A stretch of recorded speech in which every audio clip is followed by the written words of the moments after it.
Hola, hola, queridos seguidores, bienvenidos como siempre una vez más a nuestro podcast Noches Jurídicas, un espacio para comprender el derecho sin complicaciones.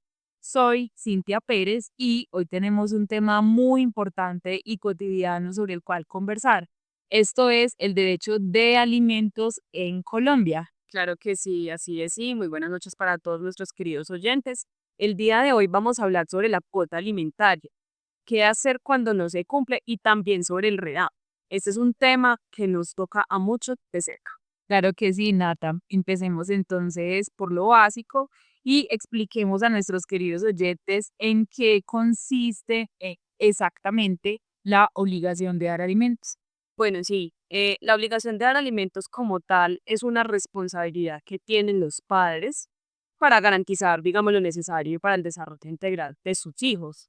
Esto, digamos, que incluye temas como el de la comida, la vivienda, la educación, la salud, el vestuario y la recreación. Hay que tener en cuenta que este es un derecho fundamental de los niños, niñas y adolescentes.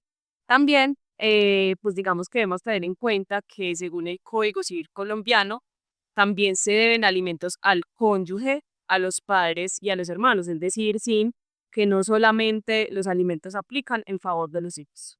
Exactamente. Entonces, teniendo presente este ejemplo, vamos a irnos por esta línea de lo que sucede también en nuestra realidad colombiana, que lo más común es cuando los padres den alimentos a sus hijos. Entonces, cuando los padres se separan o no viven juntos, ¿cómo se define esa cuota alimentaria, Nata? Bueno, pues generalmente se llega a un acuerdo entre los padres, ¿sí? De pronto, si no es posible esta situación, entonces un comisario de familia o el juez de familia es quien va a determinar el monto de la cuota, teniendo en cuenta tanto las necesidades del menor como la capacidad económica de ambos padres. Ahora bien, a tener esta situación sin, cuéntanos cuáles son esos requisitos principales para solicitar una cuota alimentaria en Colombia. Bueno, Nata, principalmente, y teniendo en cuenta este ejemplo que estamos tomando, que es de padres a hijos, se necesita demostrar el vínculo de parentesco, es decir, el registro civil de nacimiento del niño o niña. También se debe presentar una estimación de las necesidades del menor y, en lo posible, información sobre los ingresos de ambos padres. Listo, sí. Este es un tema un poco difícil del que vamos a tratar a continuación y es sobre el incumplimiento de la cuota alimentaria. Cuéntanos y a nuestros queridos oyentes, ¿qué pasa cuando uno de los padres entonces incumple y no paga la cuota alimentaria? Bueno, Nata, lamentablemente es una situación muy común en nuestra realidad colombiana y más en nuestro ejercicio profesional. Entonces se pueden tomar medidas como el embargo de salario o de bienes, y aquí tomamos un tema muy importante que es el REDAM, y es el registro de deudores alimentarios morosos.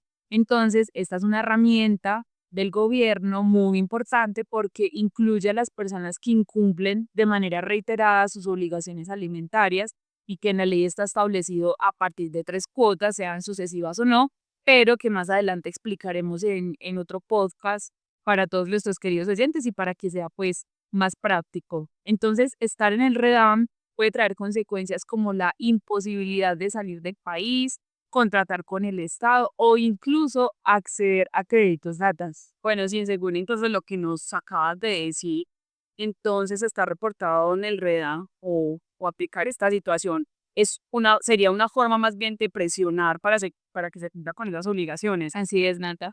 Bueno, sí. ¿Cuál dirías que son las principales fallas que hemos encontrado en el ejercicio profesional? Bueno, Nata y queridos oyentes, una de las fallas más comunes es la dificultad para demostrar los ingresos reales del padre o madre que debe pagar, porque a veces intentan ocultar sus ingresos, lo que complica la fijación de una cuota justa o el cobro de las cuotas atrasadas. Otra falla que se ha presentado es la dilación de los procesos, que a veces tardan más de lo necesario. Sí, sí, así es, totalmente de acuerdo. Bueno, sí. ¿Y cuál sería el tip de esta noche jurídica para nuestros queridos oyentes y los que están pasando por una situación de estas? Nata, pues independiente de cualquier tema y desde que podamos hacerlo, el tip de la noche jurídica desde este podcast es la conciliación. O sea, nada como llegar a buenos acuerdos y tener presente que los derechos son de los niños y no de los padres, ¿cierto?